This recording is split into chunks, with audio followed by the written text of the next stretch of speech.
Dancing under old neons. She don't know, he's barely hanging on. How impressive is Last this chance betting the whole damn farm on. Cracking his hand around a rigging. Bucked off and now he's shuffling the floors of a wild bar with the daylight for. It's the final crash that'll leave him putting back the Yeah, pieces. I think y'all should start selling merch at rodeos. We're only there. We're not there long enough to like. I know, you got to get on to the next one. Yeah, That's like- the problem. Half the time we show up 30 minutes before and like in Yeah. and straight out, especially the way my traveling partner enters. Yeah. You Yeah, know. who were you traveling with? Traveled Wyatt Casper and Weston Patterson. Okay. And Wyatt, like, I don't know if he ever looks at a map when he enters us, but Oh, he's entering y'all too? he enters everybody. Yeah, you enter as a group. Okay. Yeah, you can enter in up groups of 4. So it's 4 and down. You can enter by yourself. You can, just me and you, like you can enter up to 4 people, but then that's why they made it that way. So you could travel with 3 or 4 guys and then everybody be entered the same day at every rodeo. Right. And so, yeah, he does all the entering though. He has our card numbers and it's like a buddy system online. You log into the PRCA's portal, they call it. And then like he can punch in my card number, his card number, and Weston's. And then when we get in as a group everywhere. Did y'all pay him to enter for y'all? And there's guys that do charge, like the Wrights, Cody, their dad enters all them. And they all pay their dad like I don't know if it's a flat rate or a percentage, but I do know Cody gets paid. And then there's a couple barrel racer girls that started up this little company, started entering people, and like they pay X amount per month. But no, I've never paid Wyatt. I try and do random little things. Like I bought him a bit one time. Yeah. Like pretty nice bit and a head stall. And What was it? Kerry Kelly. Yeah. He was like, what's this for? I'm like, for entering me. Like, thanks. Yeah. I'm not going to pay you a percentage of what I win because if I had to pay him 10%, it'd be like 30 grand. Yeah, it'd be a bit So much. I'm like, yeah, here's a $1,000 bet. Thanks. It's better than losing 10 grand. Yeah, it's logistically, it's also a little different for y'all compared to like a barrel racer or a team roper or something like that. Yeah. I think they have a harder time entering than we do, honestly, just because of slacks. Yeah. We never have slack. Like you're either in the perf that night and you can kind of plan around it. But like, as far as I know, I don't know a ton about the entering for the timed events, but like pretty sure when they enter, they can enter for perfs. And then if they get thrown up, there's 2 or 3 slacks, then they're up at 8 in the morning somewhere. They might be somewhere that night. They might be coming from 12 hours away the night before. Like, I think it's a little bit tougher for them. And then we can trade, but trades get real messy. And I don't know, because I can call you, say I got a group of 3 and I call you and you're a single. Well, you can only trade one of us, and then you break your group up, and then you got to try and find 2 other trades. And it can kind of be a wreck, but Yeah. that's part of it. Yeah. How long you been traveling with Wyatt? 3 years. Well, yeah, 3 years. I traveled with And how long you been on PRCA? 4, 5? 5. 5. Yeah. Yeah. But you've qualified for the NFR how many times? 4? 4 times. Yeah, that's sick. Well, I was we have deals called permits. And so in 2019 and 20, I rode in the PRCA, but on a permit, because you get, like, they make you fill a permit is what it is. So, like, in order to buy your card, you got to prove that you can win a little money. But they have, like, permit-only rodeos. I guess, like, some permit sections, like, give you better chances. But then once you fill your permit, you can buy your rookie card. But I was going to college. And then when you go back to school, they'll give you an academic exemption because, like, I won enough money on my first permit, I could have bought my card. And they actually make you. Unless you go to college, you get what they call an academic exemption. And then you can get another permit since you're going to school. They're not going to make you, go rodeo with the best of them when you're trying to go to college and stuff. So I had 2 permits, and then 2021 was my rookie year, which I'm really thankful for because 2020 COVID hit. And all those guys that were on their rookie card that year, just Got screwed. Yeah, they couldn't get into rodeos because we got a qualification system. You can't just buy your card and go enter and get into all the good ones. And so I was real thankful that I actually went back to school, and I didn't stay the full year, but I went back for half a semester. Where'd you college rodeo at? I went to 2 colleges. I went to Northwest and Powell, Wyoming for 1 year, and then I did a semester at Sheridan. Okay. Yeah. Yeah, it wasn't quite a semester. I left like December. Okay. Like I didn't make it through this semester. College wasn't for me. Yeah. I feel you on that. I had fun, like don't get me wrong, but like I wanted to go rodeo. I did. And I knew what I always wanted to do. It sounds bad now, but I was kind of using college as like a stepping stone. Like I never really had. My dad was fairly upset because I had full rides and stuff, and he was like, "Man, take advantage of it. Like somebody's paying for your school."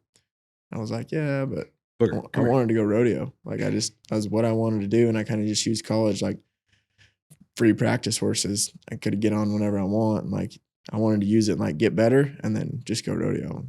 So my dad was. Both my parents were like, "Come on." Like, were they college people, like college educated? no, my mom never went to college. My dad, he went for a semester as well, and then went and rodeoed. It's I actually kind of find that like some people, if their parents didn't go to college at all, they almost push it harder in ways. Right. And I get it, like, but that's what we're taught as kids, right? Totally. Going through junior high, high school, everywhere you look when you're in school growing up, it's you got to go to college. You got to go to college. Like they force it down your throat. And now I feel like anymore, you don't really have to go to college No question. unless you're going to be a doctor or a pilot or something like that. Yeah, you're going to have to go to school. But I mean, there's so many jobs out there. And even like my little sister never went to college.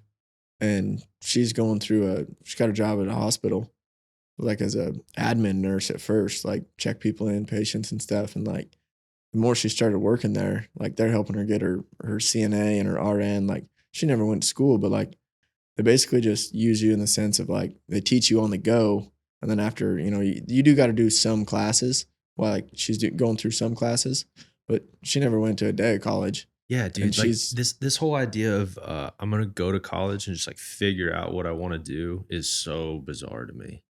And I think like and this might be a personal thought that nobody else agrees with, but like sometimes I honestly feel like some of the business degrees or stuff like that, like they want you to show up, prove that you can show up 4 days a week, somewhat on time, complete a task by a certain day, and like they don't really care what your degree's in as long as you have a degree. So just discipline. Yeah, like somewhat proves that you showed up for 4 years, somewhat on time, completed your task. Like that's why I think of like some degrees, like some jobs, like that's all they're looking for is that you have a degree to prove that you somewhat did that.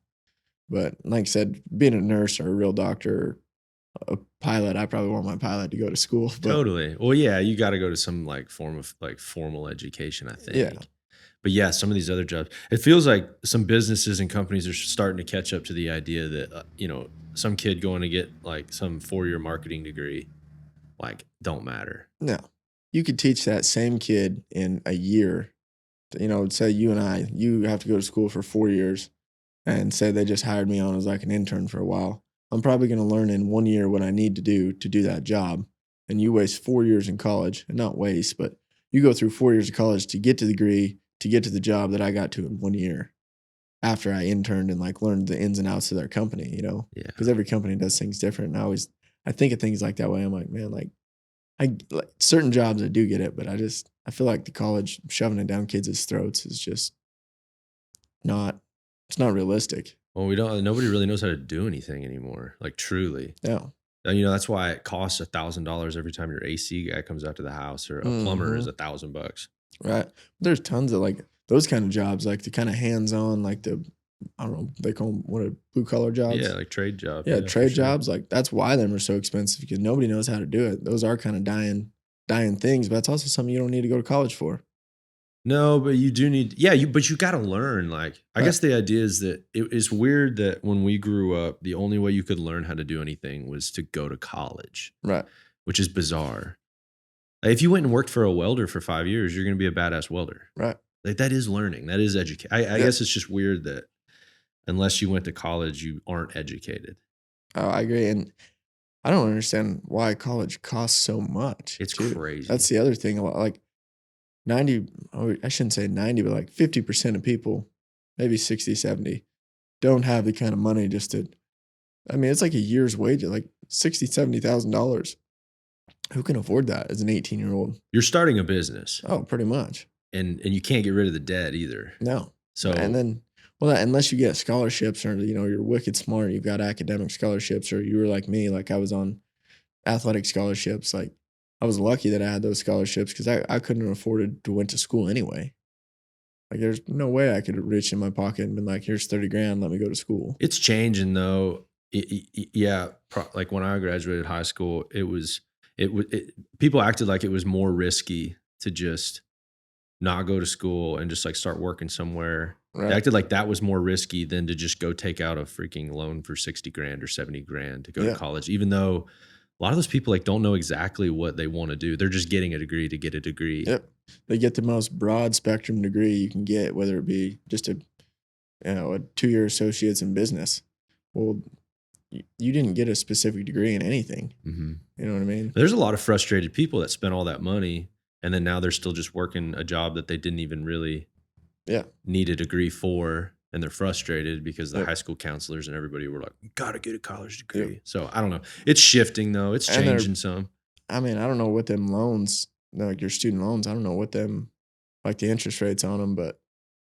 I don't either, but I don't think, this could be totally wrong, but I don't think you can bankrupt on student loans. Like I think you still owe it. That could be totally wrong though. No, they're going to get their money. Yeah, right? Yeah, they're going to get their money. Whether it takes, I mean, I don't know. You hear people say all the time, 40 years old, still paying off my student loans. Yeah. And I'm like, dang. Yeah. Like that's an over deal that hangs over your head that might take 20 years to get rid of. And I'm all about education, like learn some stuff. But with the internet, man, dude, if you like actually have a little bit of motivation, you can freaking learn how to do anything online. I mean, that's half of it is self-motivation. Yeah. If you're a motivated person, that goes in any, I think, aspect of life, just like music.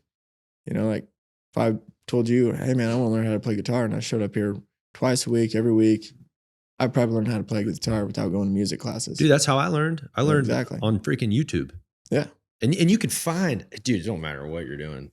You can find probably some expert in their field that'll just be giving like a 2-hour long presentation on how to do something. It's like, this costs $10 a month to access this. I always called it YouTube University. I always said that to my mom. She hated it, but I'd be driving because I lived in Florida for a little bit, and that drive back home, I would just sit there and watch stuff, finance or just anything, just learn for free. Yep. It was hard to go to college classes and have to sit there through something that was just like probably already outdated, the information. Oh, for sure. I was like, what am I doing? I mean, it's just like I remember in high school, like the history books we'd read, like you get your history book and like you look it up and like the published date's like 19 years. Yeah, it's like 1990 or something. And I'm like, it's 2015. Like surely they got a new copy of this somewhere. And surely history's changed. Yeah, I'm like, that's a book we're reading. Or maybe there's some more. Well, yeah, that's what I'm thinking. There's some more. Like there's some newer history that we're missing out on. For sure. We're reading a book from 1990 and like that's what you're learning out of. And like, yeah, the history will never change going back, but like moving forward, they don't teach any of that. What's your parents do? Like what's your dad do for work? So my dad is a miner, I guess. Oh, you cool. ever heard of molly? Or molybdenum. Oh. Yeah, not molly. Hey, now. That short. We got a freaking molly miner up there. Yeah, no. It's a molybdenum mine, which is like a additive to steel. You're saying molybd to what? Molybdenum. Oh, that's a tough one. Molybdenum. I can't even say it. Yeah, it's like gold. Like you mine it and then it comes out in a big rock, but then they grind it up. It like goes through a mill, crush plant, all the things, and then it gets to be a powder. Okay. And then it's used in an additive to steel. It's like a strengthener to steel. You melt it in when you're making metal stuff, and so. So where are most of those mines in the U.S.? Is there just a ton in Idaho or what? No, there's like 4 of them or something. And one of them's in Idaho. One of them's in Little Challis, Idaho. There's a partner. It's called Thompson Creek Metals, and there's a partner in Daco, Canada. I'm not sure if it's in Alberta or BC, one of the two. There's a partner to that Thompson Creek mine, and then there's not very many of them, and there happened to be a big deposit in a little tiny town in Challis, and so that mine's been running for probably 50, 60 years. Whoa! He worked there his whole life. When he went to college, and then he rode bulls. So when he got done with his 6 months of college, he went and tried to rodeo, but he did come back home and started working there. And like he would just try and ride bulls on the weekends, and he'd take a little time off here and there to go rodeo. And then he didn't, you know, him and my mom were together, and they just kind of started a family, and it was getting to where like rodeo and he was spending everything he was making working during the weeks to go rodeo, and it just kind of wasn't working. And so he just was like, you know what, I got to take care of my family, and rodeo's not doing it. So he went just to work. But yeah, he's worked there 31 or 32 years, and he's 52 now. So yeah, he's worked there quite a while. Is that like, so it's a pretty rare, I guess, rock mineral?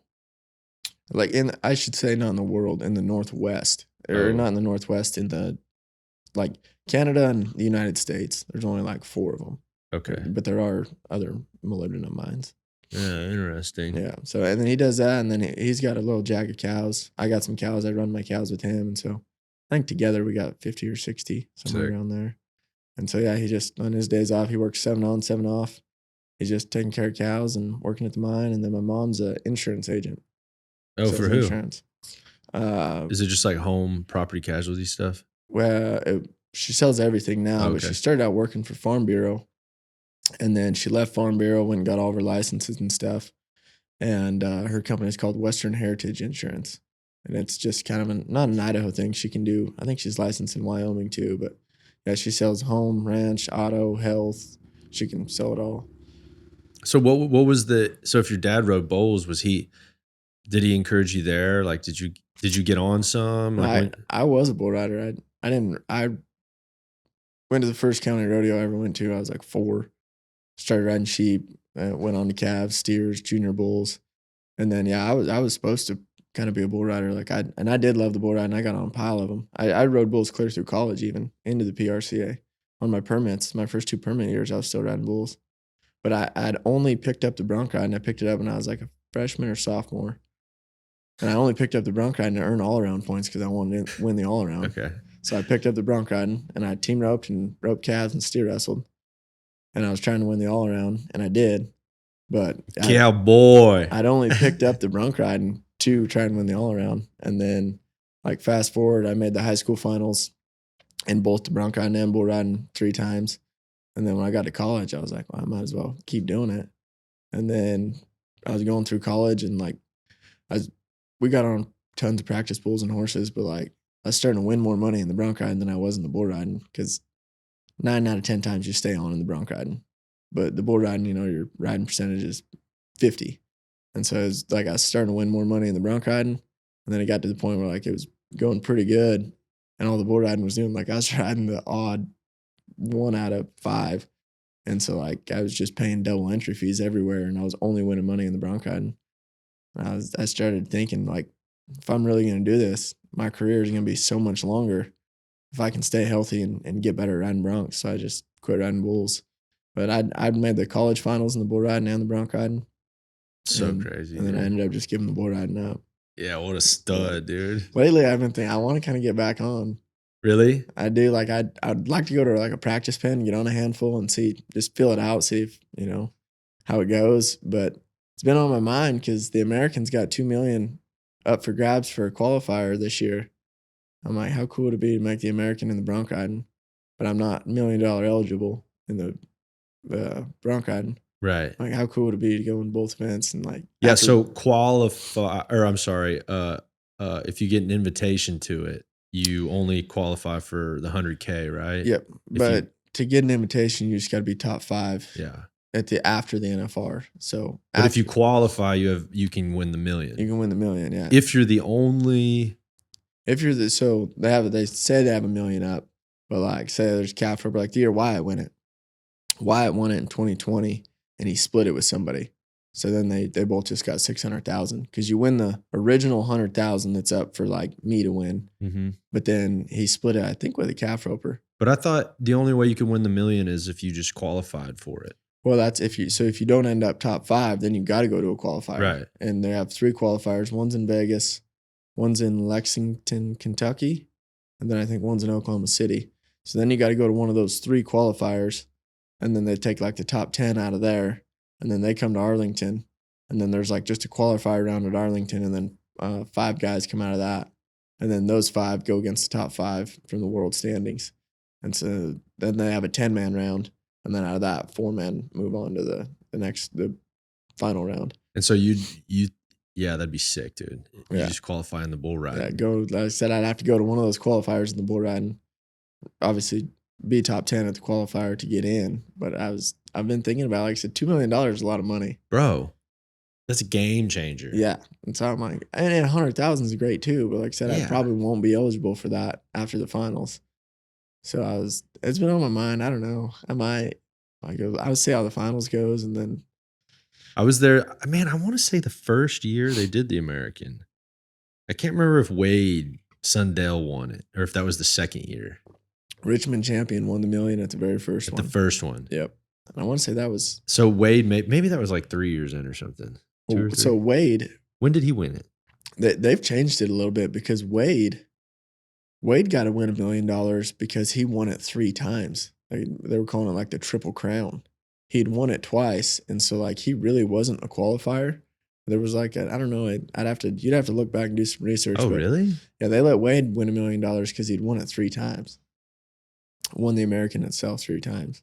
I didn't know that. Yeah, 'Cause I was there when he won it.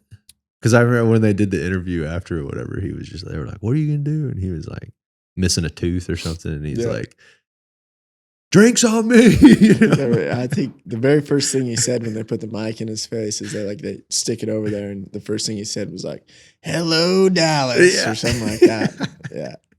No, Wade was fun to be around. I wish that guy was still rodeoing. No kidding, dude. He was fun. He was always down to have a good time, and he was a guy that did not care what anybody thought.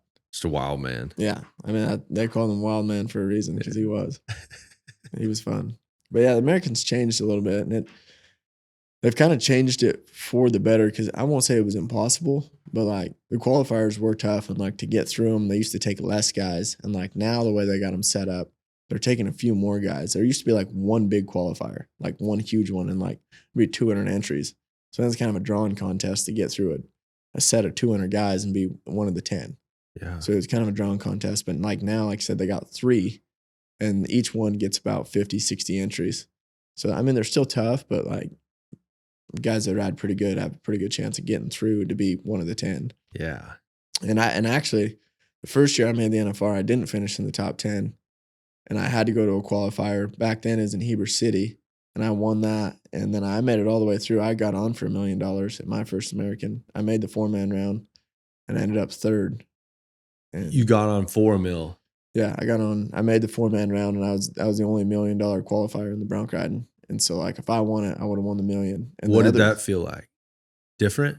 Man, I'd been on a lot of bucking horses at that point, but I was trying to think of like it's just another rodeo, like it's just another horse. Like that's the way I was trying to go about it. But I'm not gonna lie, the nerves crawling into the bucking chutes with $1 million on this ride right here. If I win the bronc ride, and there's 4 of us right now. At what point did those nerves set in? Did you do a pretty good job of blocking it out for I did a while? a pretty good job of blocking out. It really didn't set in until like I was saddling the horse. Like, cause we had to get on in the 10-man, and then they took the 4 out of it, and it was me, Court Shear, Dawson Hay, and Stetson Wright. And so after it's all said and done, we know our 4 horses, like get back in the locker room, we're getting ready again. And cause they did a little intermission type deal, like a little concert. And so like, it really hadn't set in. Like, I was trying not to think about it. Everybody's in the locker room. We're all high-fiving and telling everybody good job, good luck. And like, I knew I'd feather fluffer championships, and I hadn't been on him. I just got on him at the NFR, and I was like 88. And I was like, he's a good horse, but Dawson kind of had the horse to like win it on. And so I was, but anything can happen too. He's got to spur him out and ride him. And so I was pretty excited, but like I said, I held it all back pretty good until like I was saddling him, and I'm like, holy shit, like this is happening, like for $1 million. That might be counterintuitive to the way a lot of people think about performance anxiety. Like I said, I kept trying to tell myself, and realistically, at the end of the day, it is just another horse. Like it is just another rodeo. It's just the prize is $1 million. See, I don't agree with that though. And that's the way I was going about it. Like, interesting. Because it's just like, at the end of the day, it is just another horse. I've been doing this for 5 years, right? is just another. But there is more Oh yeah, like I on said, the line. there's $1 million on the line, but I was trying to think of it like not that way. Like, oh, this is for $1 million. See, that's interesting because like I'll sometimes try. I mean, and it's not even the same world, so I'm not really comparing it. But like having a big show and you're a little nervous for it, it's like sometimes it doesn't help me to be like, oh, I mean, it's just you know, it's just Yep, another show. just another show. It's almost like it helps me to be like, it's not, and it's Right. bigger, and it's gonna be badass, and you're gonna rip. Like it's gonna be awesome. You're gonna crush. Right. But like acknowledging that it ain't the same, because then it almost like allows me to build my confidence towards it, Right. if that makes sense. But if I just act like, Well, I get that too, but like I'm a huge believer in like, excuse me, like pressure is privilege. It is. It was like, you know, you don't make diamonds without pressure. And so I've always kind of told myself like pressure is privilege. And it's like I like putting myself in them pressure situations, but I handle them a lot different, I think, than a lot of people do. You know, some other guys would probably be, you know, pumped, like trying to psych themselves up. But I was just like, man, it's just another horse. Like, just go do what you know how to do. Like, this is second nature to you. do you try to break it down into like steps, like small little? I wouldn't say I break it down in steps, but I do like the same thing every time before I get on. Like I got like I don't know, it's not a Or system. maybe not steps, but like, do you try to maybe just focus on some basic fundamentals to keep your mind away from like thinking about the money or thinking about? Yeah, yes and no. Like right before, like I said, I'll just making himself comfy. Yeah, dude, she likes you. Heck She doesn't yeah. normally booger. Come here. What are you doing? No, but Itchy. like I said, I got like I don't know, it's a system, a pattern. Like try and do the same thing every time before I get on, and like even if it doesn't happen, I get it. Sometimes we get in a rush, and like I can't do everything I want to do, but like at the end of the day, like I said, I was just you've been in these situations before. Like I try and not make a big deal out of it because a lot of people would do that and psych themselves out, you know. And so I've always just been more of like the calm, cool, like Yeah. relax, you know, like going to Vegas next week. Like everybody's talking about the average, the world title race, and I'm looking at it like 10 one-headers. Totally. So it's like You know, detach yourself from the results. Yes, every day's a new day. Yeah. The rounds pay 34,000 this year. Like I'm going to 10 rodeos in 10 days. That's the way I'm looking at it. I'm going out there and every day's a new day. And at the end of the week, would I love to win the average, win the world? Yes. But I'm going to take it day by day and like horse by horse, do what I can that day with what I have drawn, ride the best I can. Sometimes you're outgunned when it comes to horsepower. And that was kind of what I went at it that day for $1 million. Like I knew Dawson had the horse to win it. And actually him and Stetson ended up tying. And then they had a ride-off that year. And Stetson ended up winning. But that's, you know, like I said, it did hit me crawling down in there. I'm like, this is for $1 million. Like, if this all goes as planned, I could leave in 10 minutes as a millionaire. Yeah. That thought was running through the back of my head. And I was like, man, just do what you do. Like that's how I kept telling myself, do what you do. And like I said, I ended up third, but it was something I'll never forget. And realistically, it's never happened again. That's the one time I've nodded my head for $1 million. And like I said, the next 2 years I was top 5. And so I went back to the American, ended up second actually the next year. Sage Newman beat me, but I wasn't $1 million qualifier. I was just eligible to win the 100,000. Right. But like I said, it was something I'll never forget. Nodding my head for $1 million because in rodeo we don't have that opportunity a lot. That's the one rodeo that you get that opportunity, and that's life-changing money for anybody in the rodeo world, especially. No doubt. Yeah. Yeah. It's actually pretty gnarly the amount of money even the rounds at the NFR. Yeah. I mean, dude, we're talking some serious cash. That's, 34,000. I'm not great with math, but say you just win 3 rounds, that's 100-some grand. Like, yeah.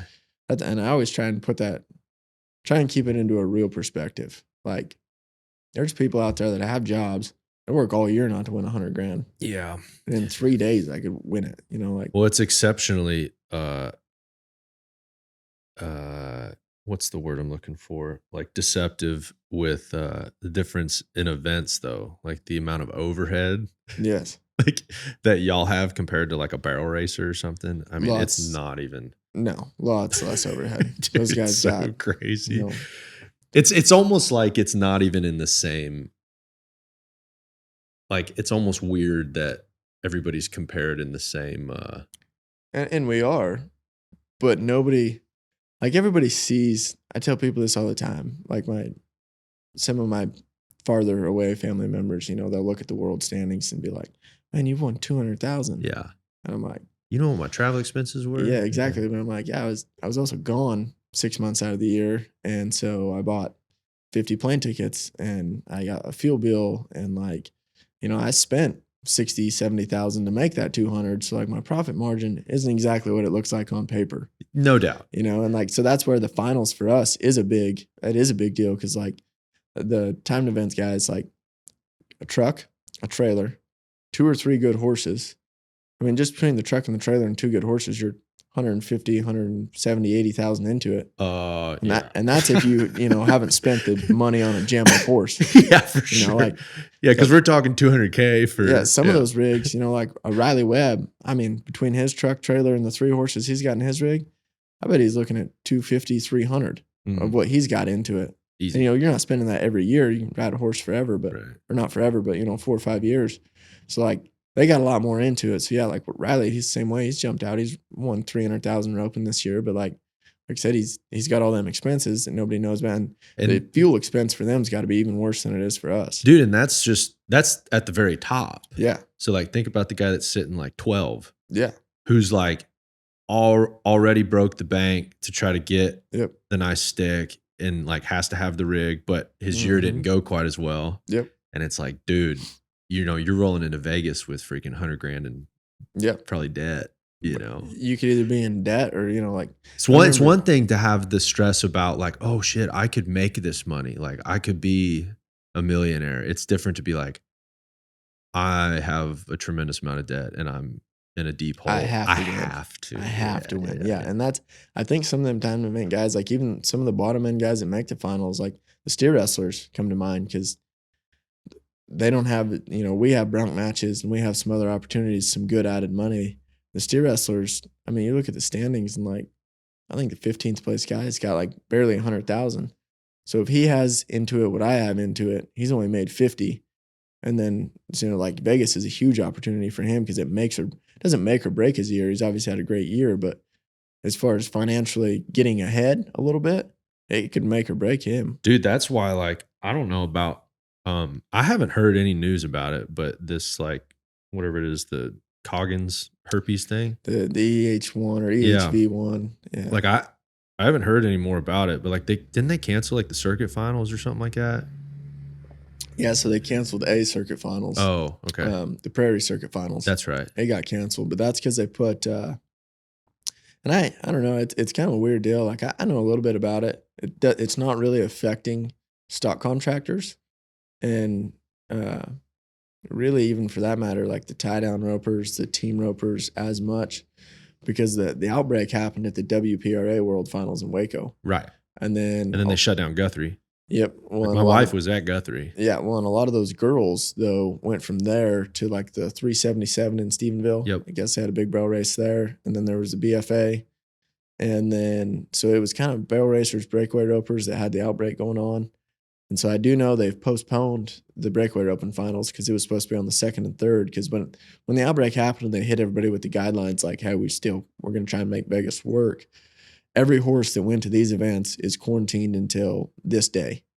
Well, when they said this day, like that was like the 4th or 5th, I think, maybe the 3rd. I'm not sure on the dates, but a lot of those breakaway ropers and barrel racers were like, well, that's our finals. You know, we're not going to go out there without our good horses, which I completely get. And so, yeah, they postponed the breakaway. They did end up canceling just out of trying to get a handle on it. They did cancel like the buck and horse futurity because it happens that first weekend. But as far as I know, they're still going to let the WTRC, is that what it is? WTRC, the team roping? Yeah. They're going to let that go later in the week only because when they set the guideline dates, their roping happens after that. So even if your horse had been to them, as long as you're quarantined at your house, you don't go nowhere, and you got to get like a 7-day health on them or whatever when you get there, then you're good to go. But as far as I know, like I said, the finals is still a go. And like I said, it's not really affecting stock contractors because it didn't happen at an actual rodeo. Right. We've got no confirmed cases in any bucking horses. So I know they're taking precautions out there. It sounds like the barrel racers are going to have a pretty strict little area out there. But this may not even be public news, but they did cancel our grand entry as far as we all ride in on horses, just for the simple fact. For every round? For every round, yeah. There'll be no grand entry this year. Whoa. There will be a grand entry, just not on horseback. And we don't know, as even contestants yet, what it's really going to be. They're trying to figure it out. But and that was one of the just best parts, dude. It is one of the best parts. But I mean, hey. But I mean, shoot, dude. I think that's kind of. But that kind of goes back to the idea of like, take the precautions, because like canceling it in totality. I mean, dude, there would be people that would be so screwed. Well, it's people that are going to be screwed, and I don't know when we'd reschedule because Christmas is right around the corner, and then there's no time. There's no time in January, February, March to like redo it, right? Bro. And think about the amount of companies and businesses, flights out there, and booths at Cowboy Christmas. I mean, there's so much money. Well, and it's the biggest event for Vegas too. And they said the year that we had the NFR here in Arlington during COVID, like dang near broke Vegas. Like no shit. The money that comes to town during these next 2-3 weeks is like their biggest week in so much of a way that it dang near broke the entire town the year they didn't have Vegas. Yeah, it's interesting. The year after, it's like the year after that. Like I could even tell, like even like a lot of the blackjack dealers and like just people that work there and stuff, they're always like really nice typically when all of us are out there. Bunch of drunk cowboys spending money. Yeah, and then everybody like is like relatively respectful. Oh yeah, it does bring in a totally different culture than I think most of those people in Vegas are used to. Oh yeah, because like anybody you talk to that works out there during it, they love it. Yeah, like everybody tips good and they're polite, and I mean for the most part. Yep. Like, but we still get rowdy and but then that year after they were like over the top, like thankful. Like I said, I didn't realize that's the kind of effect the NFR had on the town itself until that happened. And it's... Bro, did you hear about, I don't even know if this is public knowledge. I don't know if I should say this.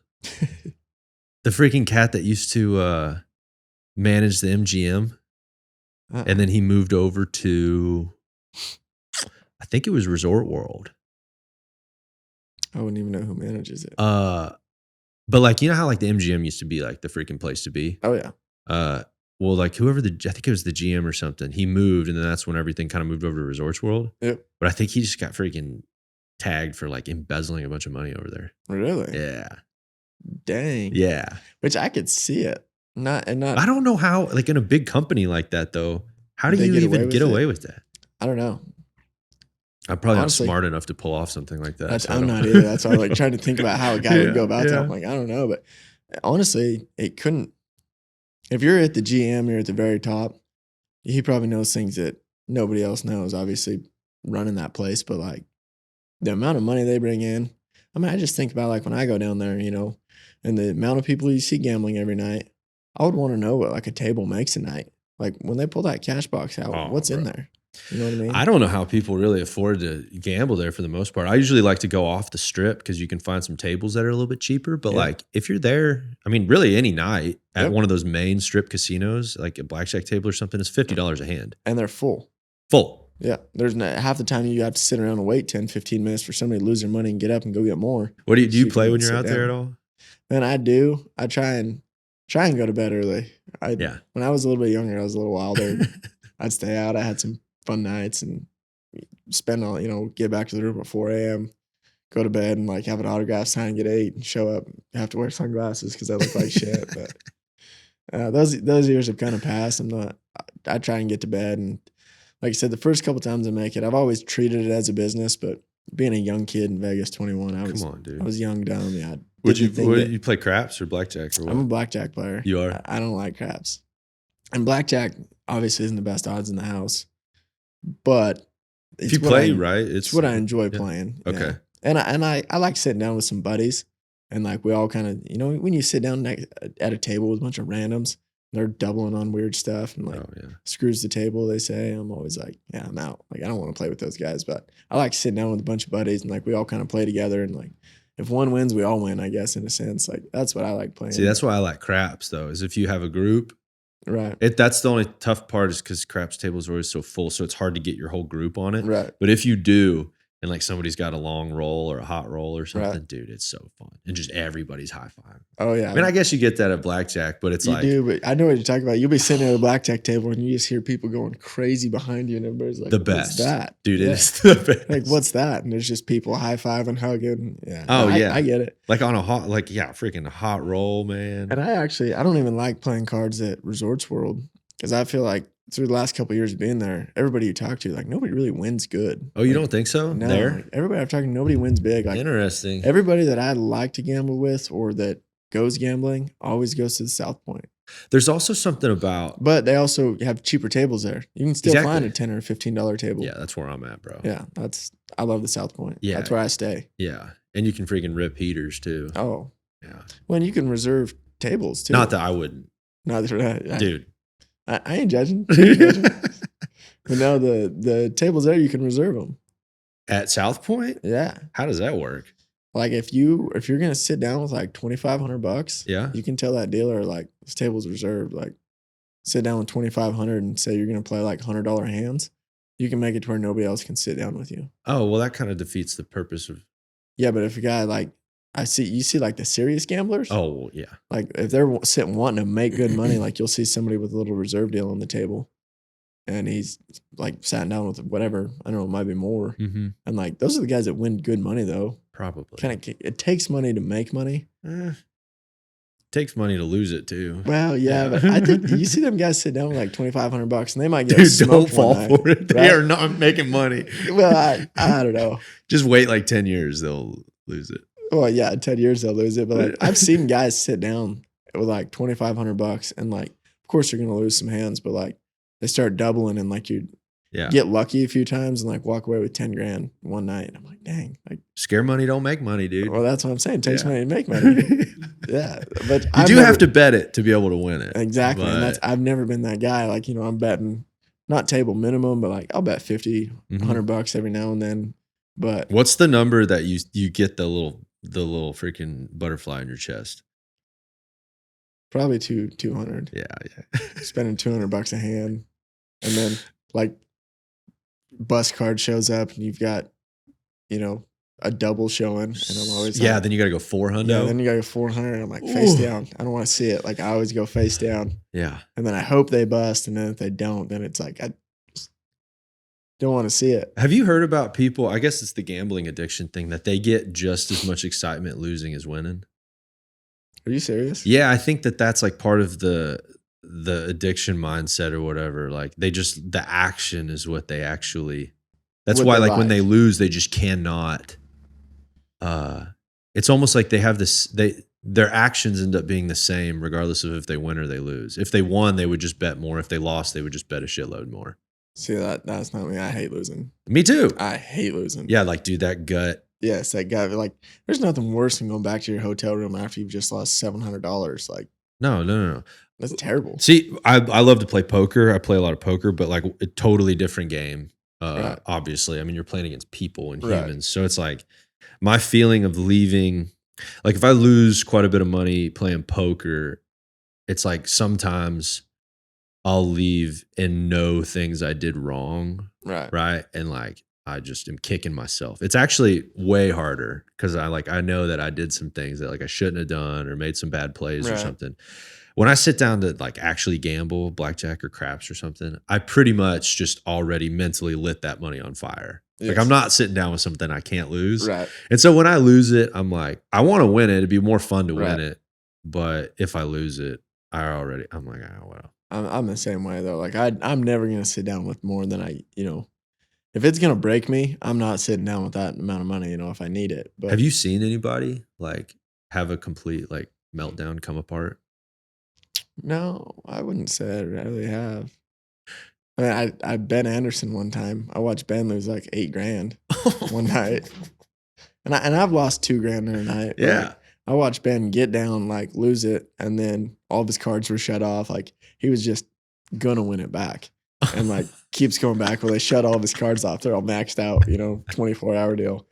And then but the next day, I will say he did. He went to Baccarat, and I hate Baccarat. It makes no sense to me. It's just like a coin flip. Yeah, Basically. he went back to Baccarat and won like 5 or 6 of it back. Whoa. The next morning. See, here's the deal, man. If he freaking loses another $6,000 that next day, Then you're 12. bro. Yeah, then you're 12 in the hole.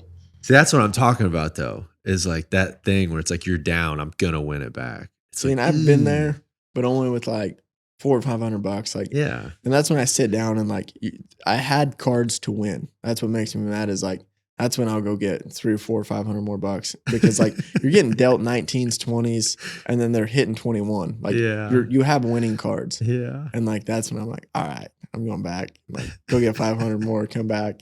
Then if they take that, usually I'm like, all right, I'm out. Like, Yeah. Well, this is just my sign to go to bed. I'm down $1,000. yeah, for sure. Yeah. I think I've just truly degened like one time. It was in Atlantic City for a bachelor party.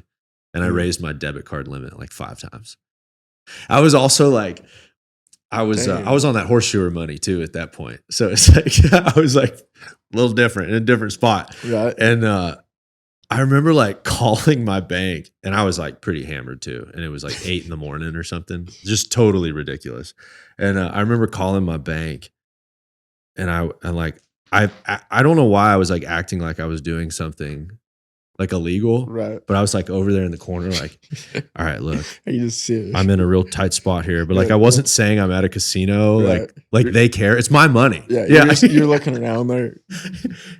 Hey, put some more money on I'm that like, card. I need to raise my card limit. And she's like, okay. It's like every time I called back, Right. it was like the same thing. They're like, okay. Yeah. They don't And so care. I did it like 5 times. And finally, like the last hand I bet on was just outrageous. And I remember the dealer, like out there too, is the Northeast. So they're super rude. And of course, I was like Canadian tuxedo and like cowboy hat. Right. And they were so rude, dude. Not really a cowboy scene. Bro, they're just like rude in general. Really? Yeah, like you lose a hand and they like talk shit to you. Really? Yeah. That So makes me feel better. At least with the Asian ladies at the South Point are picking up. Oh, sorry, honey. Better luck next time. I'll take that every day. Yeah. No, I'll this take lady, that. like I pushed it out there and I lost like my last stack. And she goes, "Why'd you do that?" I'm like, What? yeah, thanks. Yeah, thanks. Just add salt to the injury. 9 a.m. Yeah. So I went and got room service. I gotta do what you gotta do. Yeah, a bunch of waffles. A bunch of waffles. Didn't really help. Then I was just sick on the airplane. Anyways, it was a mess. I've never been down there gambling, but I don't think I'm gonna go now. No. Atlantic City sucks. Man, I've heard the song. Atlantic City sounds great when he plays that song, but I've heard that. Yeah, Bruce Springsteen definitely makes it sound more Yeah. fun Yeah. than it actually is. Vegas is like way, way, way, way better. So like, why are you down here right now? Are you So I'm buying a place down here right now. really? Where at? Yeah. Heiko. Oh yeah, sick. Yeah, down by Heiko. Mhm. I moved down here. Well, we got to come down here for 3 months in rodeo every year anyway. And last year I stuck around a little bit and kind of spring rodeoed out of here. And living in Idaho, I was never home rodeoing. Like, make the finals. So you go out there in December for 2 weeks, and then you go home for Christmas. And then 1st January rolls around, you head to Denver. From Denver, you come down here to Fort Worth. Then they got all them world's toughest rodeos back east for us, and the South Carolinas, North Carolinas, Florida. So we hit a handful of them. Then you go to San Antonio, Houston. So you end up just staying down here to go to all these rodeos because there's so much going on. And then springtime kind of rolls around. You usually drive your rig home, and then there's all the California rodeos. And so then you drive out to California and you rodeo in California for a month and a half, and then before you know it, it's June. And you're entered in the summer run, and you're never home. And so then the rodeo season ends, and anymore it really doesn't end for us. Like, yeah, our year ends like boom, September 30th. You've either made the finals or you haven't. But then October 1st, new season starts. Yeah. All that money counts toward the next year. Well, then they put like my circuit finals is up in October. They put our biggest bronc match of the year, the highest paying bronc match of the year, first week of the new season. So you're out there. You don't go home. And then like from there, Mitch Pollock's got his awesome bronc match that gives away 10 bred heifers for the winter. And so then you're there. And then you've made the finals. So now I need to kind of keep going. So you keep chipping away. Like I went to Indianapolis. I went to Phoenix to the Hondo. Like season kind of never really ends. But living down here, I get to be home at least January, because you can rodeo out of the house if you live in Texas.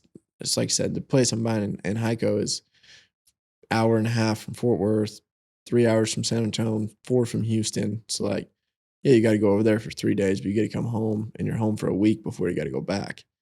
And so I was just like, man, and I like the weather down here. That is too, Idaho's beautiful. I love it. It'll always be home. I'll probably go back one day.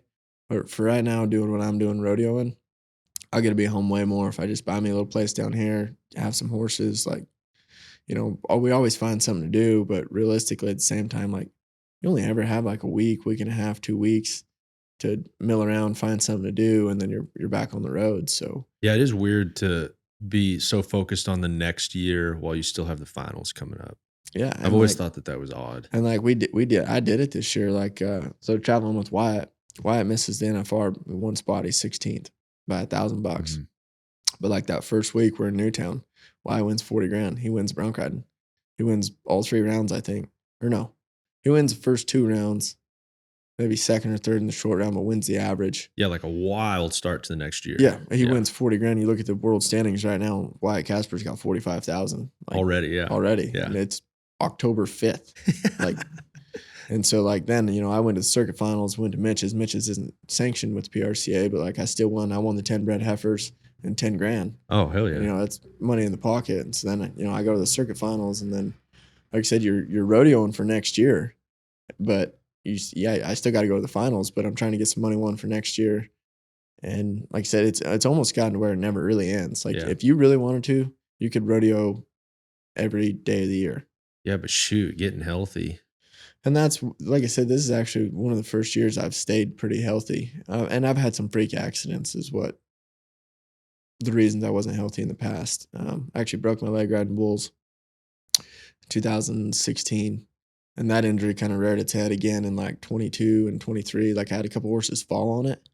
Just weird deals, missed their feet, muddy. Was it my left leg? Yeah, my femur? Yeah. Oh, broke my femur. Like I got kicked by a bull, broke completely in half the first time.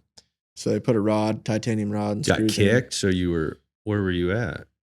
I was in Idaho Falls, Idaho, but I just come off funny and landed like on all fours, and like I went to raise my leg, and that bull spun around and like just stepped on it and freaking folded it over. Right there. Yeah, right there. And so, like, on video. My sister used to have it. I deleted it. I didn't like watching it because you could see it. Like my foot hit me in the head. Like it was broke. And yeah. And like I got to the fence and I was like hopping up the fence and my leg just looked like a pendulum and a clock. You passed out, right? No, I didn't pass out. No, and it fell off the stretcher once. It was brutal. Yeah, it was brutal. And like obviously it's my femur, so they're worried about Sorry, I'm laughing. No, you're good. The way that you said it. No, you're good. It dude. fell off the stretcher once. It did. So you walked over to the stretcher. I tried to get up and walk. Like I crawled. As soon as he stomped on me, like instantly, I kind of knew you something wasn't crawled? right. I crawled to the fence. Pussy. Well, I tried to get up and walk, but like obviously you get up on this leg and like this one just flops. And so like I go back down, like crawl to the fence, and I was crawling up the fence and like hopping with this leg on the panels. I'm like leaning over, and I knew something was wrong. Like the bullfighters come over, the bull left, and like bullfighters come over. I'm like, pretty sure my leg's broke. And they were like, really? And I'm like, yeah. Like we're calling medics and the ambulance over, and they don't break the panels. They continue to help me go up, and I go over the fence with my leg. And then I like hopped down, and then they had like by then the ambulance pulled in. It was at a fraternity bull riding, so like the arena was cut in half. So like they pulled right in right there, and then they helped me go sit down, and like I was sitting in it on the chair, and then they're like, "You need to get in the stretcher. Like you're going now. Like this is surgery." And dude, that's like life threatening kind of break. Well, that's what they were worried about because like I was trying to get my shaps off, but like I don't have huge legs, but like my pant leg was full. Like my leg Yeah. was so big. So they're like cutting my jeans off and like they're looking at it and they're like, yeah, you got to go. And they didn't know if it had my artery or not. Probably would have been dead, 5 minutes and went by. Probably would have been dead if it really got it. And so like they're rushing me in and stuff like that. But yeah, like they went to switch me from that chair to the stretcher. And like they got me over there. I was sitting there and then like put this leg up and then they went to put this leg up and they didn't get my foot like all the way on it. And then they went to like move the stretcher and it just like boop, fell off. Bro. Yeah. So you didn't pass out that whole time? No, I didn't pass Did you out get the whole sick? time. No, I never got sick. I was yelling at the lady actually because they were trying to put IVs like immediately in my hand. And she was looking at my leg. I think she was more scared than I was. Like she was like shaking. Oh. She tried like 2 or 3 times. And finally I slapped her hand and I was like, give me a real medic. I'm like, I'm not a pincushion. Like get somebody that can hit this vein. Dude, I was getting mad. Like I was pissed. Yeah, I was like, oh, she was just having a meltdown. yeah, like she was nervous. Like Oh. and I don't know if I made her more nervous. The fact that I was kind of treating it like no big deal. Like I got a pretty high pain tolerance, but like I also had that much adrenaline. Like I could feel it, but like it nothing was real yet. And like I was like, she just kept stabbing me with this needle. I'm like, oh, I can't get it. I can't get it. And finally I was like, give me somebody new, like somebody that can hit this. And Who'd they bring over? they brought some guy. Really? He come over and like just one time got it. And I was like, yeah, see? And then they just loaded me up, took me straight to the hospital. And like it was emergency surgery for a minute. Like they rushed me in there and it was like every show you've ever seen, like rushing somebody in. That's how it was. I mean, doors flying open like that because they didn't know if it had got my artery or yet. And so like I went to go in to have emergency surgery. Had they already given you some sort of painkiller? Yeah, they give me morphine in the already in the Bro, were you just hey? No, not really. Like Oh. like I said, the adrenaline, everything it was the weirdest thing. Like, but once they got me in there and they took like the doctor looked at it one time, asked like how long ago, and they were looking at everything and they're like, we don't think it got his artery. Like he should have been dead by now. And so they slowed down, took an X-ray, and then once they were looking at it, You're good. yeah, If it was a big deal, you'd be dead. exactly. Okay. But like I said, my leg still swelled up huge, and then once they realized that it was broke bad, but like it crossed, like it broke all the way in half and then went back like this. And so then once they realized though, that like my artery was fine, they actually put me in what they call traction, and they just grabbed my foot, literally grabbed my foot and just pulled it until the bones come back like this. And then they hung a weight off the end of the bed to keep my leg in traction because obviously your muscles contract, right? So it was like stuck like that. But then when they pulled it down like this, your muscles keep contracting because they know something's wrong. So it like keeps contracting. So they had to hang a weight off the end of my foot, and I had surgery the first thing next morning. Like I was in traction for like 8 hours or something. And that Did they just did hurt. sedate the hell out of you or what? Oh no, they did that before I got anything. And like I could feel like it. I was screaming All at night. that point. Like not all night. Like it kind of, to put me into traction, I didn't have nothing. Like they just grabbed my foot and like pulled it back. And that one was just insane, right? Yeah. No, like I said, I lost it then. I could feel it then. Like I was grabbing, like screaming. And by then both my parents were there. And my mom's like watching me just have it come apart. My mom's like, like she was kind of freaked out. And like I said, once I got it set, they just hung that weight off the end of the bed. And then like first thing that next morning, I had surgery and it all went good. But yeah, it was Worst pain you ever had? Yeah. Oh yeah. Yeah. There's nothing worse. And that's what they say. Like that's the hardest bone to break in your body. I And thought that's the one like you pass out and I don't know. I never passed or out. die, right? Or die. But I was lucky. Mine was like a clean break. There was no fragments. Like in half. Like What bull you cut was it with it? a saw. Do you It's remember? actually a bull. Yeah. He later that next year was on the PBR tour. He was a 4-year-old. Like I said, it was one of them fraternities, and he was Oh, so he was nasty. he was pretty juicy. Yeah. Like I had probably no business getting on him as a 17-year-old kid. But they call him Twinkle Toes. Okay. And like the next year, like I said, I went on sitting at home to watch Laramie Marchi and JB Mooney ride him on tour. And I'm a 17-year-old kid at home. I'm like, I had no business getting on that. dude. But yeah. that's how the maturity goes. Them guys got all their best 3 and 4-year-olds. They show up with them, and like obviously the PBR guys aren't showing up to a fraternity. So like they get a bunch of young bull riders, whether they're in high school, 20s, whatever, and that aren't really at that level enter all these futurities. Well, yeah, and now they're having problems with finding enough people to get on them. Yeah, now they can't get anybody to come get on them. But I mean, it's like, exactly, they're rank. Yeah. Them guys aren't going to come get on them. The PBR caliber guys aren't going to come get on them things for the amount of money that futurities pay because they're kind of for the animal, And so like they struggle getting riders at those type of deals now. But yeah, that was how I broke my leg the first time. Then, like I said, well, I mean, shout out to Twinkle Toes for yeah. the clean break at least. Yeah. Yeah, he did it good. And, if he's going to do it, he does it right. Yeah, I can show you a picture. And that's what I respect most about him. I can show you this picture. Might make it. I don't know. Do you get sick with that kind of stuff? Well, I don't I don't enjoy seeing it. But it won't make me sick. I can't say it makes me super excited. It might make it a little more. Because I mean, I halfway like you too, so it doesn't, Yeah, so that was. Yikes. That was the break. Could you see it on there? Yeah, it was pretty gnarly. So like I said, so then they have to pull it. I had to pull I guess it was like this, my knee, but they had to pull it back to where it stayed like that. That was your girlfriend. Just texted you. Oh, yeah. I mean, hit her back? I don't have a girlfriend, so. Trick question. Dude, that's insane.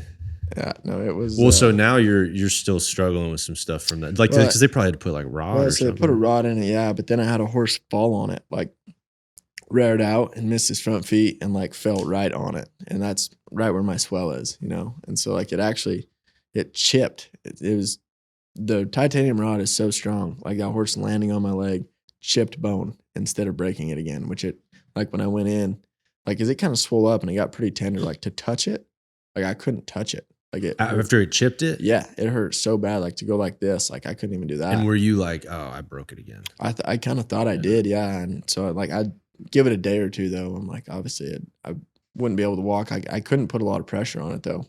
So I give it like a day or two, and then I actually went to the vet because he doesn't charge for X-rays. And I was like, Doc, you gotta X-ray this thing. So the vet, he's cool, and yeah, he some X-rays Banamine. it. Yeah, no, he X-rayed it, and it pops up, and he was like, whoa.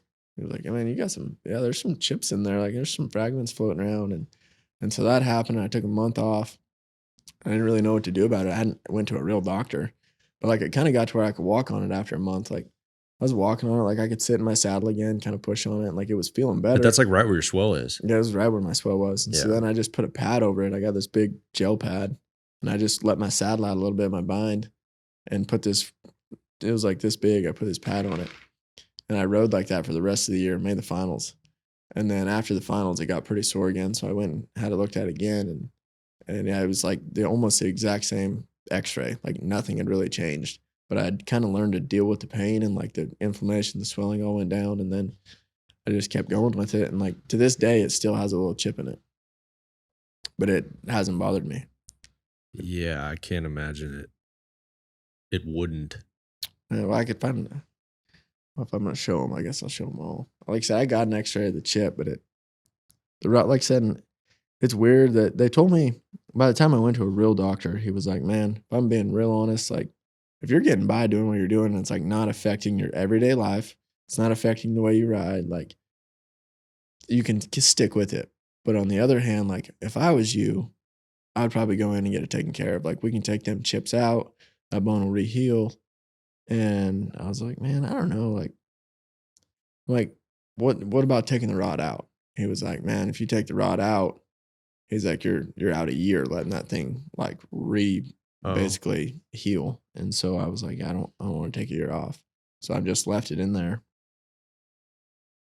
Yeah, that's so gnarly, dude. But like I said, it's not bad now. And I've actually got to where this is the first year. I wore the pad all year until July. And then in July, I was feeling really good, like as healthy as I've ever been. So I took the pad off, and it hasn't, luckily, I haven't had any horses fall on it though. Like I haven't taken any hits. Like nothing bad's happened this year. Yeah. So I like I said, I've just kind of learned to deal with the pain, and it's been pretty good. Yeah. Yeah. What a different world. I do believe most all of y'all have something different with your pain tolerances, clearly. Yeah. Like there's something psychologically different about y'all. Man, I swear I do. I mean, no, people do say that, but like, yeah. Well, and that would go for the same as like guys that like race motocross. Yeah, or like those guys have metal in their body everywhere, and they're still walking around like it's nothing. Like I don't know. We as cowboys, we are a different breed, and even then, rodeo cowboys, like it's still even different. like you said though, it kind of goes back to like being tough is one thing, but no there matter- is this pain threshold that like I don't know. Some of y'all just that's why I feel like no matter what happens, like I don't have a backup plan. I don't have a second job. I mean, I got little jagged cows, but like they're not gonna pay my bills. oh yeah, that's the rod. Yeah, so that's the rod, and you can see on the inside there the chips and fragments. Oh yeah, Yeah, it was. only 2 screws. Well, that's just in my knee. There's more up here. You can't see my whole thing. I accidentally swiped right. But, That wasn't good. you'd have seen a cool video if you did that. But yeah, no, it's been like I said, I've kind of struggled with it, but and that's why I kept going. Like I was struggling with it. Like I hurt, and like at times I didn't ride quite as good, but I was still making the finals with this injury, and so I'm like, why quit now? Like things are going so good. I built kind of a name for myself. Like it's going good. Like I'd hate to take a year off, and so I just kind of learned to deal with the pain. And like I said, over time, I luckily not had any wrecks this year. And it's kind of just went away, like the pain, and so. Yeah, well, I'm a huge fan. Yeah. Saddle Bronc is my favorite event. It's your favorite event. Yeah, no doubt. Man, It's beautiful. I love bull riding. Don't get me wrong. Yeah, but there is nothing better than a good bronc ride. well, what's interesting is like I have a dream about owning bucking bulls. Okay. I love bull riding, and I just love the bulls. Right. But so for whatever reason, like I get more jazzed about the bulls than I do about like the actual bucking horses. Right. But I love saddle bronc, like the actual part of riding them And it's more than bull riding. I love them, but I love it all. But like I think the difference, like I love all rough stock events. Like obviously as a guy that does it for a living, like you love it. But the bull riding and the bareback riding are more of a fight to me. Like agreed. you're gonna crawl down in there, and you better be ready for a fight because it's a fight. But in the bronc riding, like I think it's more of a dance. Like it's rhythm, it's timing. Like, and don't get me wrong, it's still a fight in a sense.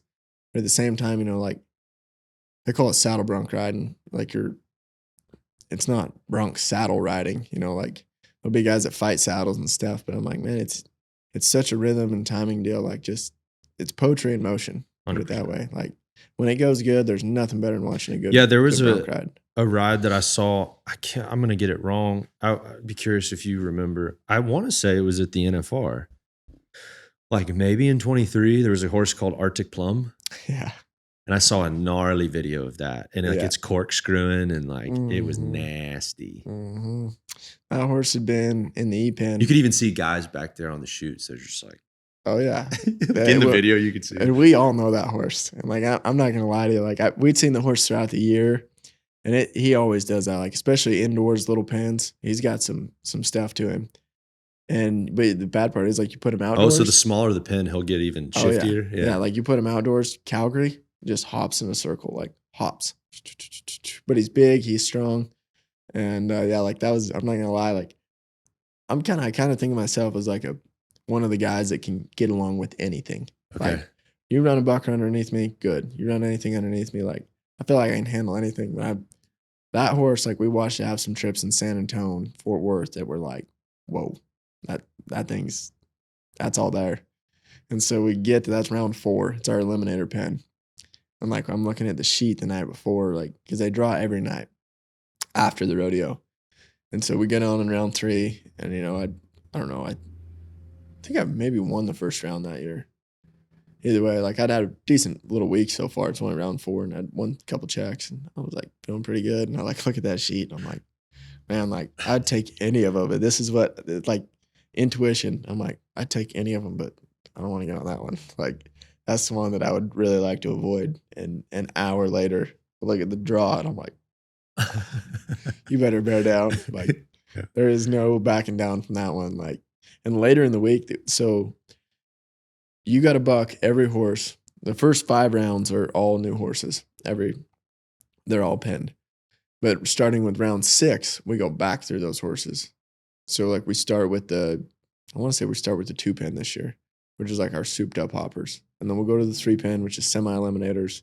Then we go to the 1-pin, which is hoppers, the 4-pins, the eliminators, and the 5-pins, the TV pin. And so it's set, like we all know what horse is in what pin. But once you get on a horse at the finals, you can't draw that horse again. But every night after the round, like I think it's the highest marked 3 horses have to go back and get bucked again because we have alternates. There's 5 horses that sit out every night. We take 20 out there in each round. And so like the 5 that don't go in, and we try and pull the bottom 5 out of that next round. So like we'll substitute them horses out. I get done riding that thing, and everybody else in the locker room, they're like, man, Bruno, great ride. Like, you tamed him. And I'm like, yeah, and I didn't want to check. Like, I was like 82 points. Yeah. Pretty tough horse to ride to be 82 points and not win a check. Well, that's one of the most confusing things to most people Yes. that like don't understand the judging and the scoring. Yep. It's the same with bull riding. There's stuff that, and there's something to be said about something just looking nasty and it's like super hard to ride, but it just doesn't score well. Well, and that's the deal. Like, I did miss 2 jumps or whatever, but that's like what I always want to tell them judges. Like, you got to give a guy a grace when a horse is doing that. How do you expect to spur through it and not miss a jump? Like, you're going to miss a jump.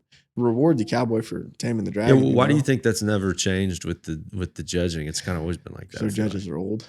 Okay. All of them. Yeah. They're old school. Yeah. And half of them, they'll watch it and be like, oh, yeah, that was ranked. But then they're like, oh, he didn't move. He missed 2 jumps. And I'm like, man, you strap yourself to that thing and tell me you were even going to stay on. Like, I just don't think they realize now, like, times have changed, horses have changed. I think our horses now are consistently better than those guys still had their buckers then. But I think now we got more good horses. We have more ranker horses too. And as judges, I think they just they're not stuck in the past, but they are in terms of the guys. Like they'll mark them horses. Like that's where I was going with that story. We get back in the locker room, everybody's like, man, get rid of him, like pull him. Like nobody wants to have to get on him next round. Well, he was like the 3rd highest marked horse in the round, so he has to get bucked again. And so like later in the week, somebody else gets on him, does the same thing. And well, yeah. So explain that to me, because it's like they obviously marked him high, right? But they crucified they me. ding you. They crucified Which me. to me doesn't make any sense. Right. But like I said, well, if you look at our rule book. Yeah, I mean, I sort of get it. But. Yeah, if you look at our rule book, I guess per criteria, yes, I missed 2 jumps. That is technically, you have to dock that. But as the difficulty and the degree of the horse goes up, I think we ought to get some leeway, which some judges do, some judges don't. Like some judges will let you miss a jump or stub your toe a little bit. I understand how it's tough because you're trying to make it as objective as possible. Right. At the end of the day, though, it's judged. It is like opinion based. It's opinion based, and we could have 4 judges in this room. You could play that video, and they're all going to have a different score, all going to have a different opinion. And that's where I say judging, I never want to be a judge. That is one of the toughest positions to put yourself in. And I'm going to be on the judge's side. Those guys don't get paid enough to do what they do. They don't. Their pay is not good enough to be put in the situations they're put in. But at the same time, yeah, you are. But that's the problem with the judgment. And we'll never change that. It's always going to be somebody's opinion. And everybody has a different opinion. So no doubt. I mean, and you got judges that, yes, we get judges that get close and they're very similar, like-minded. But at the same time, you're still judged event. Yeah, and now you have the other. I mean, obviously, rodeo came out of entertainment fundamentally. Right. That's like where it started. Right, and so that's why they like them rank horses too, because the odd guy that doesn't ride them, there's a spectacular buck-off video, and people will talk about that more than that, anything. or like you covering it, where it's like that clip on social media, like it blew up. Exactly. I didn't even win any. Like I said, I don't even think I won a check. Exactly. And that was the video that the PRCA was posting. Like it was the highlight of the round. Yeah, talk about ironic, dude. Yeah. Yeah. Yeah, like I said, I didn't win a check. I didn't win $1. And the PRCA is talking about Kade Bruno. I remember that post. It was like the thriller of the night. I think I saw it on YouTube or something. Yeah, no, they post that video and it's like the thriller of the night on You're Facebook. like, well, you guys didn't even score me well. Yeah, You're like using it. Yeah, they're like, yeah, no, it was. It was like the highlight of the night. Isn't I that rode wild? Arctic Plum. Yeah. It's kind of that horse frustrating. Actually, he went on like the next year. He had a decent year. We never took him back to the finals, but he was so big and so strong, like he hurt himself bucking. Yeah. And I think he ended up crippled. They said he'll never They'll never be able to What buck happened? Was it again. like hawks or what? Yeah, I think them bigger horses, they break down fast. They can't take the semi. Like, and I think the traveling is what's hardest on them big horses because they just break them down fast. You know, them horses are big, they're strong, they give it their all every time, especially them eliminators. Like, they do their job every time. And then they got to go get on a truck. And I just, looking back through history of the last 10 years of bucking horses, like them really big horses seem to last not near as long as the littler horses and some of them big horses a little wilder in the chutes, especially of Calgary's. They kind of get a little stingy in there and kind of beat themselves up. And just like Wild Cherry's the same way. That horse was really hard on itself in the bucking chutes. It was a great horse, but he was hard to get out on. And like he had terrible feet. His feet, they could never keep him sound because he'd kick and squat and like he'd get his feet stuck under the gate and just scrape them up. And like they're hard on themselves, but they knew their job. They're just tough to get out on. Totally. Well, I'm looking forward to it, dude. I'm going to be able to watch you every single day out there. Yeah. Are you guys out there the whole time? I'll be out there the whole time shooting some podcasts and stuff. And then I play the 5th. I do the opener slot at the perf. Oh, heck yeah. Yeah. You play one song or whatever. Yep. You had to play one song. Well, and so we usually don't ever get to watch that. Really? Because they have us on our grand entry horses. Oh, yeah. We're in the alley. And then they bring the stage down. Shit, dude. I'll get you on stage with me. Dude, that'd be cool. You want it? Awesome. I would want. Yeah, heck yeah, I would. Dude, let's do it. Yeah, that'd be badass. Dude, I'm all about it. Yeah, hell yeah, dude. That'd be sick. Like I said, I don't know what we're doing with the grand. Dude, I'll entry. give you a guitar. You just freaking get up there. That'd be sick. You'd have to give me a couple shaft lessons. up, air guitar. Yeah. I'll give you one of those, like the little blow up ones. Oh no, a real one. Come on. No, I'll get you a real one, dude. I'm all about it. I think it'd be sick. No, I would too. Like I said, I don't know what we're doing with the grand entry. As far as I've heard, they told us it's on foot. I'm like, how are we going to get 100? I think y'all should ride each other. Piggyback rides. I might get a little weird with the barrel racers, but yeah, you know, piggyback rides.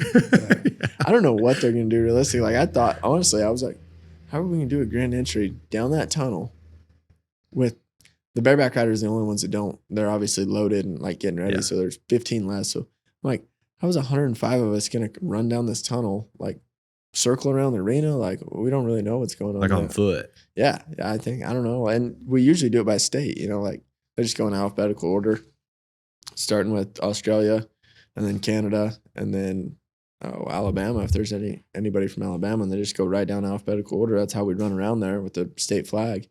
But I have no idea what they're gonna do. So I don't either.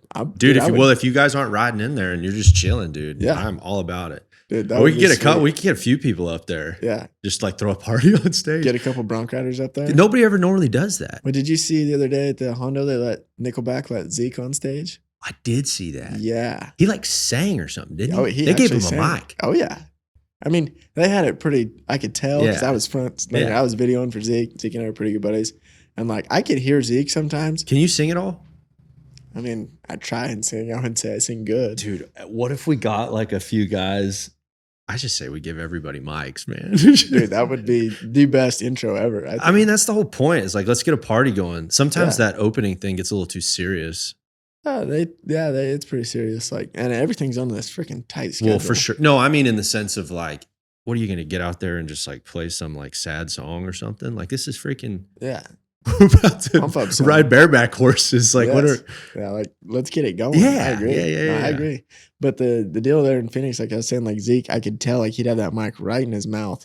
And like he would be screaming. I could hear his voice with my ears, but not coming through that microphone. Like they'd turn him up and down. Like, I don't know if you can do that. Is that a thing you can do with them mics? They had to have been turning him up and down because then like they'd get to a part where they thought maybe he couldn't mess it up. And then you could hear him like through the speakers. And then it would get to like maybe a pretty fast part. Yeah. And then all of a sudden, all you can hear is Kid Rock. But I could hear Zeke. Like I said, I was standing stage side. I could hear Zeke's voice, but it's not coming through his mic. Really? Yeah. He's just yelling. They just turn him up and down. Well, because they're like, I don't even know if they had like monitoring. That's the thing. He didn't. And so that's the other thing. He was a touch behind. Like just a touch. Well, they totally hosed him. Like, everybody else had the earpieces. Yeah, it's impossible. Well, I did an interview earlier that day because I'd won the first round out there, and like when I spoke into that mic, like she would talk to me, but then when and it kind of echoed with her, but then like she put the mic in my face, and like I went to answer, and there was an echo back. Yeah. Like, and obviously, so those guys having the earpieces aren't getting the echo back, but Zeke was probably getting that echo back, so he was just a touch behind, and that's when they really started turning him like up, down. Yeah. Like, he would catch up, and then they'd like turn it up for like the good parts, and then they'd turn him way back. But down. it's like, I mean, come on. If anybody like gave him a hard time on that type of stuff, dude, no, like I give him credit for just getting up there and doing it. oh, I would have. That would have been like so we were standing there, and he was like, "I don't know. You think I should?" I'm like, "Dude, who else gets a chance to go on stage with Nickelback? Yeah. Like that's kind of a once in a lifetime deal." Well, yeah, bro. Come on. And that's why I told him, like, name anybody else you've ever seen Nickelback let up on stage and just sing Rockstar with him.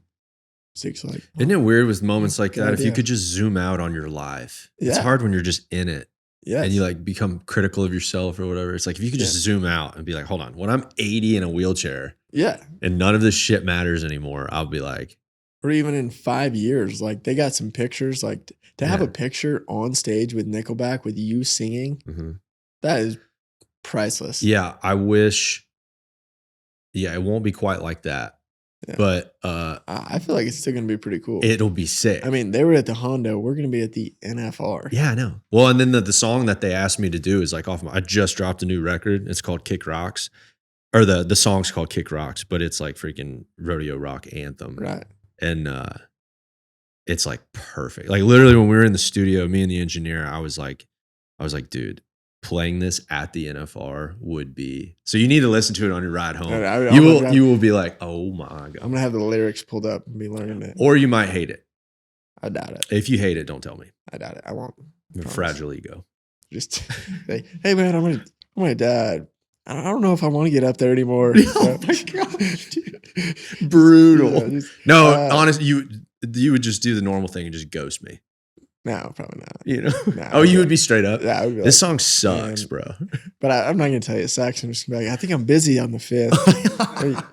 I'm gonna have to go tape. I'm gonna have to go tape my Ghost ankle. me, dude. Yeah. Don't freaking. I'm gonna have to go tape my ankle when you're doing that intro. Turns Sorry. out, Yeah, got a lot of taping to do. yeah. No. I'm in for it, man. No, I am too. That'd be awesome. Yeah, dude. And then I think we were working on another thing for the bullfighters deal, like the Hui after party. Oh yeah. I think we might do one of those, maybe. And we don't usually make it out there just because they do them bullfights in the morning, and then their parties kind of. The after party's at like midnight. Yeah, well, but they kind of have like a little watch party, Yeah. for the rodeo, Mhm. and then the after party's at midnight. But like I said, Yeah. I've been trying not to go out every night. I try and stay because that's a tough week. I always lose like 10 pounds in Vegas Or getting sick, or getting sick. Yeah, like dude. I've been out there and got sick before and called a barrel race or something. What kind of horse drugs you got? No, yeah, they'll have You it. know, they're like, take some SMZs, and I'm like, what are those? They're like, just take an SMZ every day, and I'm like, cool. Like, Yeah, go open up their tack room. You're yeah, gonna find exactly. all sorts of Like I stuff. said, yeah. like I said, get some SMZs. Apparently, it's just like I don't even know what it is, but it's like it's not even as good as taking like a Z pack. Like you'd be better off to get a Z pack from the doctor, but like they say, it still helps. I don't know. It's probably I took him that one year. It did not. Like I didn't feel like I got better any faster being sick. no, just man, just go to a normal doc, man. Yeah, I'm not very good at that. Clearly, Yeah. I was going to the vet to get X-rays for my leg. Yeah, I've been there It's for cheaper. sure. Yeah, dude. Well, I'm rooting for you. Hi, I appreciate it. So next time I see you, we'll go on stage. Yes. We're gonna email them. We'll tell Yeah. them. No, email You them. know? See what they say. Yeah. All right. But Sick, I'm dude. about it. I'm in. Well, good luck with everything. Hey, thank you. Thanks And- for having me on. Yeah. Thanks for taking the No, time. this was fun. Drove Had a all good the time. way in from Idaho this morning. Yeah. Crazy. 25 hours, guys. All right. See y'all. All right. Thanks, guys. High hopes, 9-0, every time they're popping a gate. Oh Lord, no score, that one's just too damn rank. Kick rocks, little buddy, better luck next season. Get a gold buckle and a couple good reasons.